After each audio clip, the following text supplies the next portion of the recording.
Firman-Mu Tuhan, berita bagi kakiku, sabda yang hidup, terang bagi jalanku. Kita sudah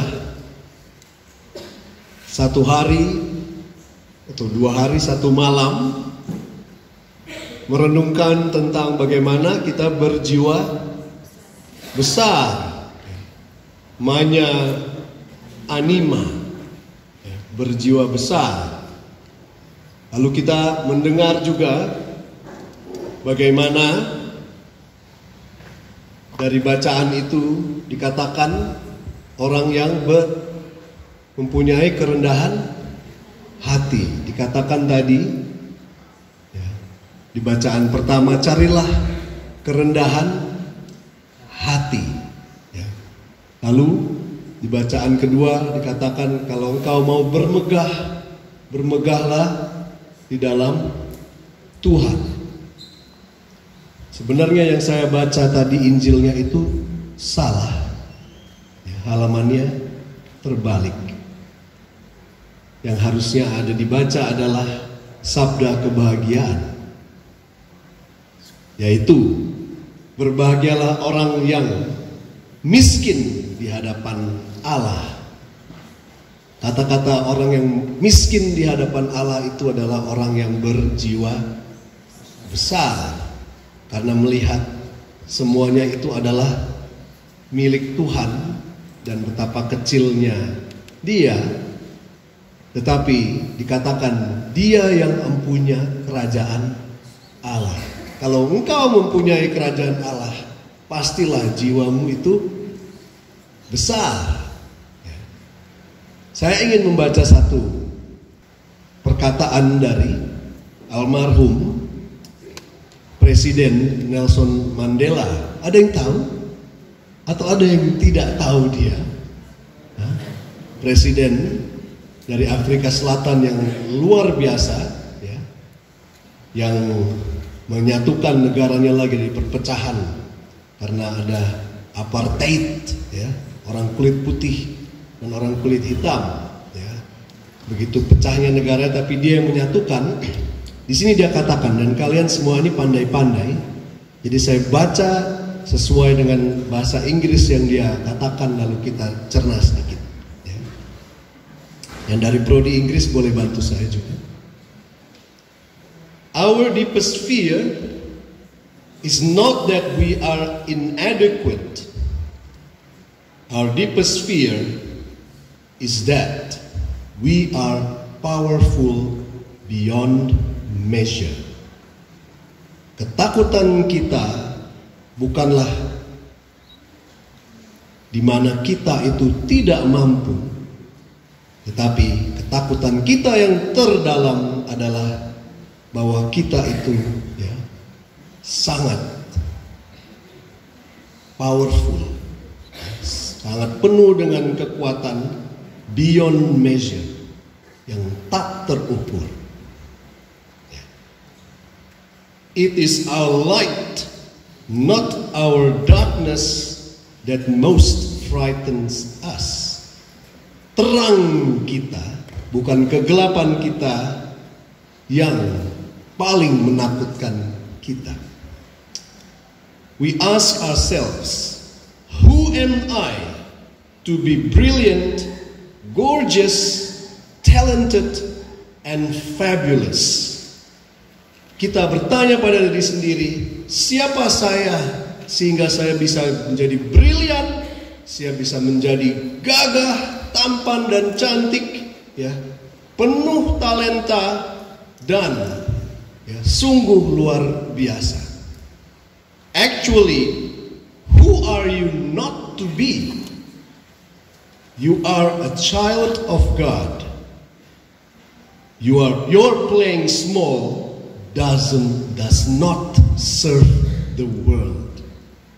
Sebenarnya siapa Anda sehingga Anda tidak menjadi seperti itu? Kalau Anda adalah anak Allah, Anda bermain menjadi kecil, itu tidak melayani dunia. There's nothing enlightening about shrinking so that other people won't feel insecure around you. Tidak ada yang istimewa saat kita mengecilkan diri sehingga orang lain tidak merasa insecure dengan kita. Tahu kalau kalian hebat, orang lain rasa insecure kan dengan kalian? Atau kalian insecure kalau ada teman yang hebat? Pernah rasa seperti itu? Pernah. Tapi itu kalau kalian berkecil-kecil saja tidak berprestasi dan tidak menjadi luar biasa, itu kalian tidak melakukan apa-apa karena takut orang lain tersinggung karena kalian hebat. We were born to make manifest the glory of God that is within us. It is not just in some of us, it is in everyone. Kita dilahirkan untuk menunjukkan kemuliaan Tuhan yang ada di dalam kita. Dan itu tidak hanya di beberapa orang saja, tetapi di setiap orang. And as we let our own light shine, we consciously give other people permission to do the same. Dan saat kita membiarkan terang itu memancar dari diri kita, kita secara sadar memberikan kesempatan kepada orang lain juga untuk bersinar. As we are liberated from our own fear, our presence automatically liberates others. Saat kita dibebaskan dari ketakutan kita, keberadaan kita secara otomatis membebaskan orang lain. Bagaimana kata-kata Nelson Mandela yang sudah membebaskan bangsanya itu? Dia tidak hanya kata-kata kosong saja. 20 tahun di penjara, lalu setelah keluar penjara diangkat jadi presiden dan membawa perdamaian di satu bangsa dia, sehingga seluruh dunia melihat terang yang datang dari Kristus lewat beliau. Dan kamu dan saya punya potensi yang sama. Kita mau berjiwa besar. Berjiwa besar itu artinya juga membiarkan terang Tuhan lewat melalui kita. Kita tidak takut, dan mungkin kita takut iblis yang tadi kita dengar, tadi salah baca. Tapi mungkin kita lebih takut lagi dengan Tuhan kita. Kalau dia yang kita lihat secara mata telanjang, Ekaristi, sangat biasa sekali ya Tuhan. Roti yang saya bisa datang dan saya bisa dapat setiap hari kalau saya mau. Tetapi kalau dia tiba-tiba sungguh terangnya menerang, seperti kalau lagi transfigurasi itu kita akan silau dan takut sebegitu takutnya, seperti Petrus, Andreas dan Yohanes. Begitu terang, dan terang itu ada di dalam diri Anda dan saya. Jangan takut, kita berani biarkan terang itu menyala lewat jiwamu yang besar. Tetapi jiwa yang besar itu juga punya karakter yang sama, bahwa dia bukan yang berkecil hati, seperti Santo Yohanes Paulus kedua saat dia mengatakan kata-kata ini mania anima di pertemuan orang muda sedunia di Toronto tahun 2001, pertemuan yang dia buat untuk orang muda, dan itu yang terakhir dia datang. Dikatakan jangan kamu menjadi pusila anima. Pusila anima itu yang jiwa kerdil. Jadilah mania anima, seperti yang dikatakan oleh Nelson Mandela ini. Dan jiwa yang besar itu adalah jiwa juga yang sama, yang bukan kecil hati tapi rendah hati. Dia rendah hati, tapi dia besar jiwanya. Apa itu karakter orang yang rendah hati? Jadi kita harus belajar. Tuhan sudah pasti Yesus itu yang paling rendah hati. Dia anak Allah, dikatakan Paulus, dia turun menjadi manusia. Sudah turun menjadi manusia, lahir di kandang binatang, itu sudah rendah. Tapi tidak cukup rendah, dia merendahkan lagi sampai menjadi seorang rela menjadi kriminal, mati di kayu salib. Ya. Sudah bangkit, ditinggikan Tuhan, ya. Tapi dia juga merendahkan dirinya sehingga menjadi roti. Hal yang sangat ordinary, ya, sangat biasa untuk kita, ya. Artinya kita juga bisa belajar dari kerendahan hati Tuhan kita Yesus Kristus, bahwa kita yang sangat brilian, kalian itu juga mau melakukan hal-hal yang sederhana, mengangkat sampah, ya, melihat kelas di kampus mungkin tidak ada yang angkat sampahnya, tidak ada yang membersihkan. Hal-hal kecil seperti itu adalah tanda-tanda orang yang berjiwa besar. Bukan tunggu disuruh dulu lalu rasanya juga masa saya ya, siapa ya kan, yang lain lah yang lebih rendah yang mengerjakan itu, ya. Tukang yang bersih itu yang kerjakan itu bukan jiwa besar. Jiwa yang besar itu dia berani turun, angkat itu plastik, minuman, ya, yang tercecer di mana-mana. Orang yang rendah hati mau melakukan hal-hal yang rendah karena dia tahu nilai dia bukan daripada perbuatan yang rendah itu. Dia tahu siapa dia. Saya anak Tuhan. Tapi kalau anak Tuhan sampai turun rendah seperti itu, saya pun bisa turun seperti itu. Yang kedua, ya. Jadi pertama, a humble person, ya, is willing to do humble works, ya. Ordinary works. Kalau kalian bekerja nanti menjadi bos, ya, bawahan kalian akan respect dengan kalian kalau kalian bisa turun, ya. Kalau dia tidak mampu kerjakan, saya yang turun, saya bantu, ya. Kalau tiba-tiba mungkin saja WC tidak ada yang bersihkan, saya turun. Saya juga belajar seperti itu, ya. Tidak sempat ada yang menyiapkan kamar untuk Pak Hermus, Pak Pascal, teman-teman semua sibuk, adik-adik. Jadi siapa yang sapu? Saya sapu. Padahal saya pemimpin di sini.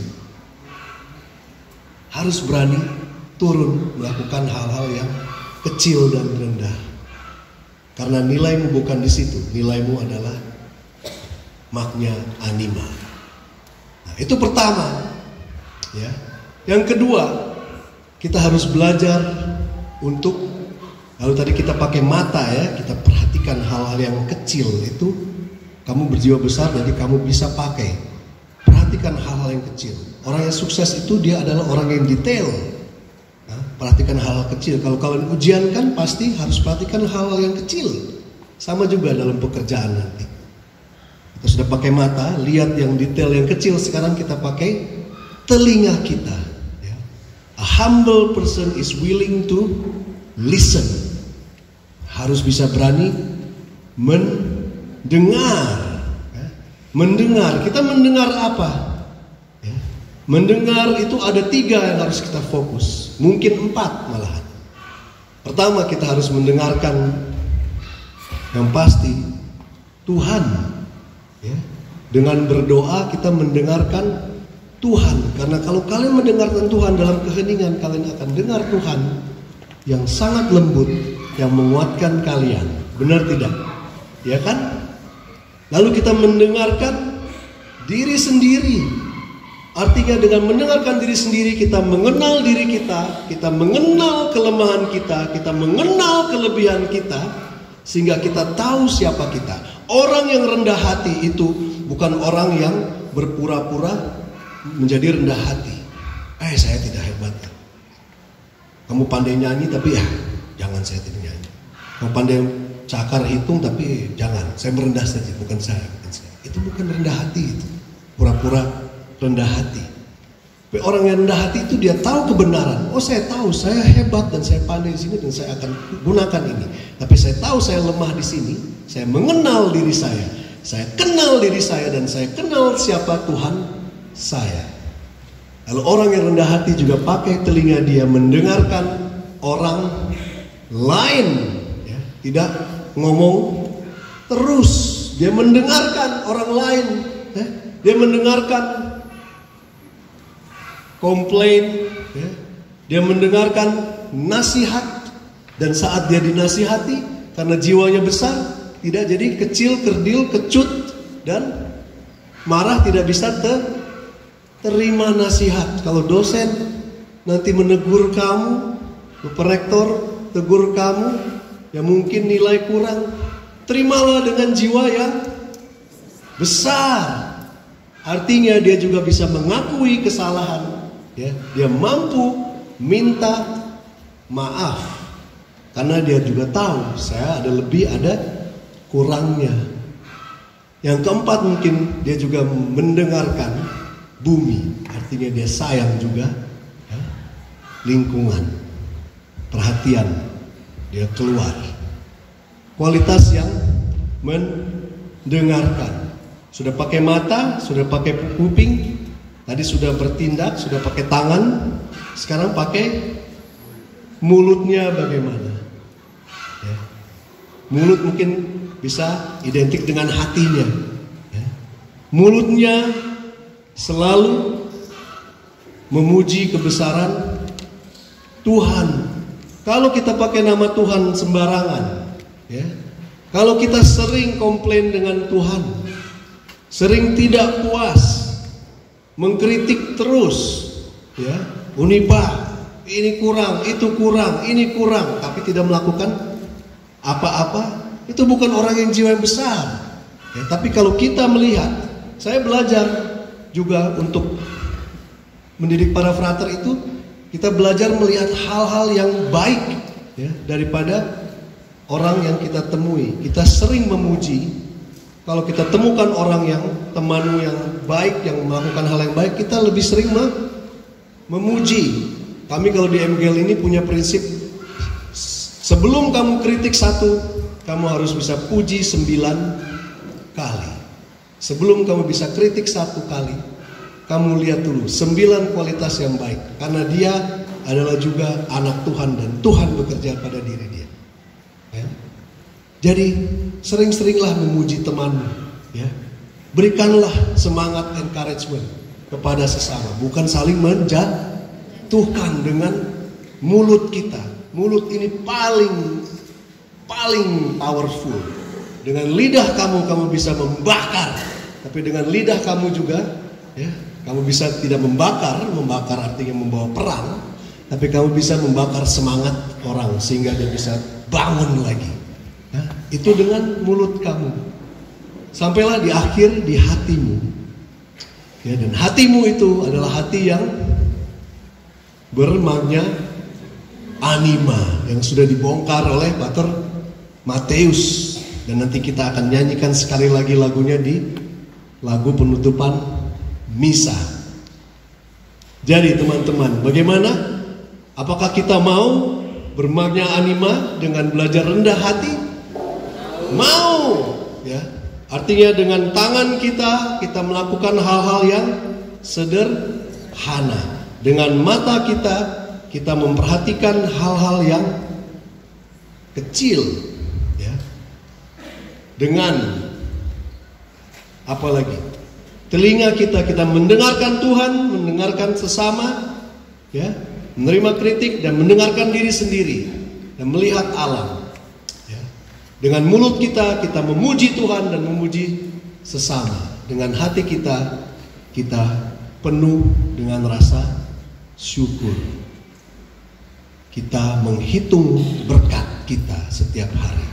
Count your blessings. Karena berkatmu itu begitu besar. Kalau kamu mulai menghitung sekarang, sampai kiamat pun tidak akan habis. Kamu hitung berkat Tuhan. karena tidak pernah berhenti. Jangan hitung yang kamu rasa tidak beruntung. Sekarang kamu sungguh diberkati dengan mendapatkan beasiswa. Itu hanya satu saja berkatnya. Ya, dalam detik ini Tuhan sudah berkati kamu dengan nafas, dengan udara, dengan tempat, dengan lain sebagainya, dengan makanan yang tidak kamu siapkan dan lain sebagainya. Begitu besar. Count your blessings. Jadi orang yang berjiwa besar itu selalu bertanya. Santo Fransiskus ini aula namanya adalah aula Santo Fransiskus. Ya. Dia pernah menghabiskan satu malam berdoa, dan doanya hanya ada 2 kalimat. Mau tahu doa dia? Santo Fransiskus itu santo yang sungguh luar biasa. Ya, dia punya nama lain, nickname-nya itu adalah the second Christ, Kristus yang kedua, karena sangat mirip dengan Kristus. Dia mencoba hidupnya sampai mirip sekali dengan Kristus, ya. Kalau bisa makin mirip makin itu. Jadi semalaman dia berlutut depan salib, lalu dia berdoa. Apa doanya? Dia katakan dalam bahasa Italia, saya tidak bisa bahasa Italia, tapi dia katakan, siapakah aku Tuhan, dan siapakah Engkau? Siapakah aku Tuhan, dan siapakah Engkau? Mungkin kamu bisa bertanya, Tuhan, siapakah aku yang Engkau ciptakan? Bahkan Engkau sudah ada dalam pikiran sebelum dunia dibentuk. Aku sudah dalam perencanaanmu, dan sekarang aku ada. Siapa aku Tuhan, dan apa yang Engkau mau aku lakukan dalam hidupku? Dan siapakah Engkau Tuhan? Ya, tidak hanya fokus diri sendiri, tapi fokus juga dengan Tuhan kita. Tanyalah itu. Dan sambil kalian merenung, saya ada juga satu lagu. Belum pernah juga dinyanyikan lagu ini. Judulnya adalah Siapakah Aku Tuhan.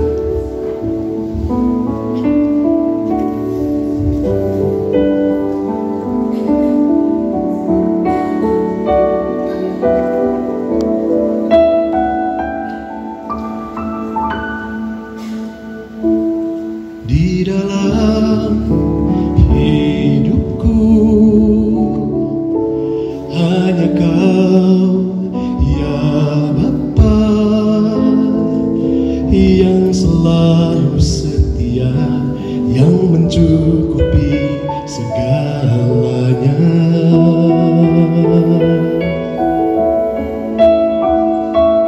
Di setiap langkahku hanya Kau, ya Yesus, yang mengenal hatiku, yang mengerti segala perkara.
Dan siapakah engkau? Engkau yang sudah turun menjadi sama seperti aku, bahkan lebih rendah daripadaku, menjadi seorang kriminal, mati di salib. Engkau yang sudah menjadi makananku yang akan aku santap sebentar lagi. Aku tahu sedikit banyak Tuhan tentang Engkau. Tapi siapakah aku di matamu? Tuhan berbicara kepadaku sehingga aku mengenal diriku sesungguhnya. Aku mengenal siapa yang diciptakan di dalam diriku ini dan menjadi siapa aku. Berikanlah Roh Kudus-Mu yang selalu mengajar aku yang sudah Engkau janjikan, sehingga aku mengenal diriku dan aku hidup di dalam kebenaran-Mu. Aku tidak hidup dalam kebohongan segala musuh dan iblis. Dalam kebenaran-Mu aku bisa menjadi seorang yang brilian, seorang yang sukses. Sukses bukan dalam nilai dunia, tetapi sukses di mata-Mu, Tuhan.